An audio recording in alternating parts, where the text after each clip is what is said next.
मैं हमेशा सबकी मदद करता हूँ, या ये कहूँ कि लोग हमेशा मेरा फायदा उठाते हैं। पहली बात तो आप अहंकार के बैठे हो कि मैं सबकी मदद करता हूँ। तुम में है क्या जो तुम मदद कर सकते हो? क्या है तुम में मदद कर सकते हो? न तुम्हारे में बुद्धि है, न बल है, न इतने बड़े धनी हो, कुबेर का खजाना तो है नहीं, और बुद्धिमान ब्रह्मा वाली बुद्धि तो है नहीं। तो आप क्या मदद कर सकते हो? किसी की क्या मदद कर सकते हो? व्यर्थ का अभिमान क्यों रखते हो?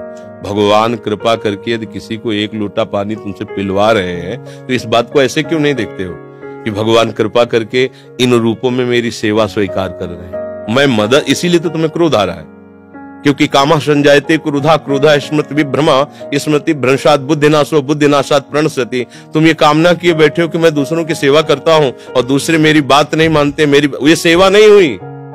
तुम उनसे सम्मान चाहते हो।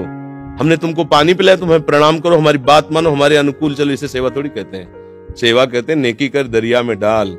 सेवा कर दी, अब तुम गाली भी दोगे तो हमें स्वीकार है। तुमने जल पी लिया, आनंद से तुम मस्त रहो, हमें गाली दोगे कोई परेशानी नहीं। इसे कहते हैं सेवा। सेवा करके सामने वाले को झुकाने की बात आना, उसे सेवा नहीं कहते। पहली बात, गलत हो आप, तभी आपके अंदर क्रोध आता है। यदि आप गलत नहीं होगे तो आपके अंदर क्रोध नहीं आएगा। कामा संजायते क्रोधा, कामना है तभी क्रोध का प्रादुर्भाव होता है। क्या कामना है? कि हमने तुम्हारा सहयोग किया, हमने तुम्हारा हित किया और तुम हमारा बुरा करते हो तो क्रोध आ जाएगा। अगर तुम हित कर रहे हो तो तुम्हारा बुरा कौन कर सकता है त्रिभुवन में?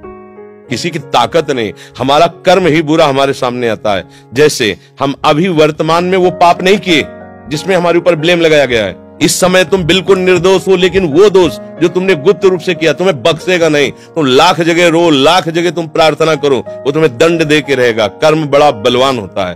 तो पहली बात तो ये छोड़ो कि आप किसी का हित करते हो। बात ये सोचो कि भगवान कृपा करके हमसे हित करा रहे हैं, और किसका? वही इन रूपों में आ रहे हैं। आप उनको मनुष्य समझकर, अपने को बड़ा समझकर, फिर दोष हो जाएगा। शास्त्र की बात मानो। भगवान कह रहे हैं मैत्रः करुण एव च, लेकिन निर्ममो निरहंकारा। सबसे मित्रवत व्यवहार करो, ममता न करो, सबको सुख प्रदान करो, लेकिन अहंकार न करो। ये अहंकार ही तो क्रोध रूप में परिणित हो रहा है भैया। दोष को खुद पकड़े हुए हो, दूसरों पे दोष देखते हो, कैसे सुधार होगा? बात सुनो, यहाँ मुंह छुपरी बात नहीं होगी। तस्मात् शास्त्रम प्रमाणम ते कार्याकार्यो व्यवस्थित हो। सही बात सुनने के लिए भी छाती में बल चाहिए। बोलने की तो बात जाने दो, सही बात सुनने के लिए हमारे अंदर बल चाहिए। अगर तुम इस बात को सुन ले, समझ गए, तो तुम गृहस्थ में रहते हुए भी महाशक्तिशाली बन सकते हो। पर आज हम क्या है कि शक्ति खुद अपनी खो रहे हैं, इसीलिए क्रोधित हो रहे हैं। कमजोर क्रोधित होता है, बलवान क्षमावान होता है। बलवान क्रोधित नहीं होता है, कमजोर को क्रोध आता है, कामना युक्त को क्रोध आता है। हम दूसरे का हित कर रहे हैं, ये अहंकार है।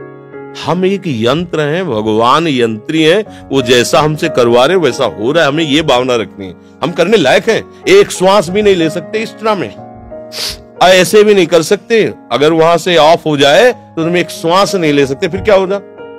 एक कदम नहीं चल सकते, फिर क्या होगा? तो बात समझिए, आपसे जो करवाया जा रहा है वो प्रभु श्री हरि कर रहे हैं। इसी भाव से जब हम चलेंगे तो हमारे कभी गुस्सा नहीं आएगा, कभी गुस्सा नहीं आएगा। आप समझ पा रहे हैं?